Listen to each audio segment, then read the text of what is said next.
Decodificando o DNA, com Maiana Zatz. Professora Maiana Zatz, vamos voltar a falar daquela mutação genética que confere resistência ao vírus da AIDS. Recentemente, a polêmica acerca do gene CCR5 e resistência ao HIV voltou a ser notícia. Dessa vez, porque um paciente britânico com linfoma e portador de AIDS recebeu um transplante de medula de um doador que tinha essa variante genética de resistência ao HIV, e esse paciente também se curou do linfoma e do HIV. E o caso foi reportado na revista Nature.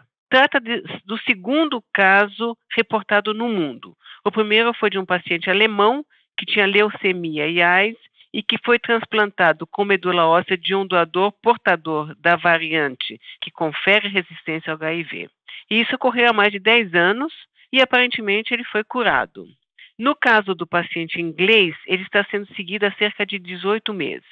Mas é muito importante lembrar que os dois casos tiveram muita sorte, tiraram o bilhete sorteado. Isso porque teriam que ter, ao mesmo tempo, um doador compatível e portador da variante do gene CCR5 que confere resistência ao HIV.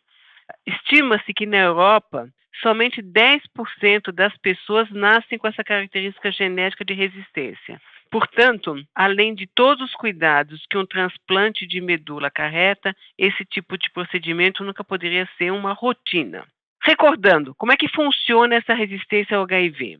Todos nós temos o gene CCR5, mas nas pessoas resistentes o gene tem uma mutação, uma deleção, isso é, falta um pedaço. E esse pedaço do gene é essencial para que o vírus se acople ao gene e penetre na célula. E se ele não consegue penetrar, ele não consegue se replicar e acaba sendo eliminado. Mas o importante é que o primeiro caso do paciente alemão foi suficiente para que os cientistas entendessem o mecanismo e pensassem em estratégias para o tratamento de pessoas com AIDS. Por exemplo, seria possível retirar a medula óssea de um paciente afetado, editar seus genes CCR5 para a forma resistente e reintroduzir depois a medula no paciente. Não é uma técnica fácil, mas ela já está sendo testada. E por que então a polêmica? Vocês devem lembrar que recentemente um cientista chinês editou os genes CCR5 em 2 embriões do sexo feminino e nasceram 2 gêmeas que, segundo ele, são saudáveis. O trabalho científico não foi publicado, mas o que foi divulgado é que uma das gêmeas foi possível alterar o gene em todas as células, mas nas outras não. Ela ficou com uma mistura de células com alteração e outras não. Mas a pesquisa foi muito criticada pelos cientistas do mundo inteiro e o cientista chinês acabou expulso da universidade. E o trabalho não foi publicado em revista científica por um motivo muito simples.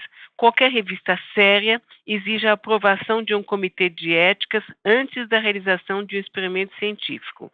E esse procedimento não havia sido aprovado por nenhum comitê de ética. Além disso, decidiu-se manter as gêmeas em sigilo para garantir a sua privacidade. Bom, mas por que houve a reprovação da comunidade científica? As novas tecnologias, principalmente a denominada CRISPR, facilitam muito a edição de genes e para quem trabalha em doenças genéticas, isso traz uma esperança enorme para muitos portadores de mutações que causam doenças genéticas ainda sem tratamento. Eu, pessoalmente, defendo pesquisas com embriões portadores de doenças genéticas graves, mas quero deixar bem claro, somente embriões que não serão implantados. Hoje, embriões portadores de mutações são descartados ou doados para pesquisas. E seria ótimo se pudéssemos corrigir a mutação ao invés de descartar esses embriões. O problema é que, embora a tecnologia do CRISPR para editar genes é muito promissora, ainda não sabemos se com ela podemos alterar outros genes ao acaso e, com isso, ter consequências imprevisíveis. A professora Maiana Zatz, colunista da Rádio USP, conversou com Luísa Caires. Decodificando o DNA, com Maiana Zatz.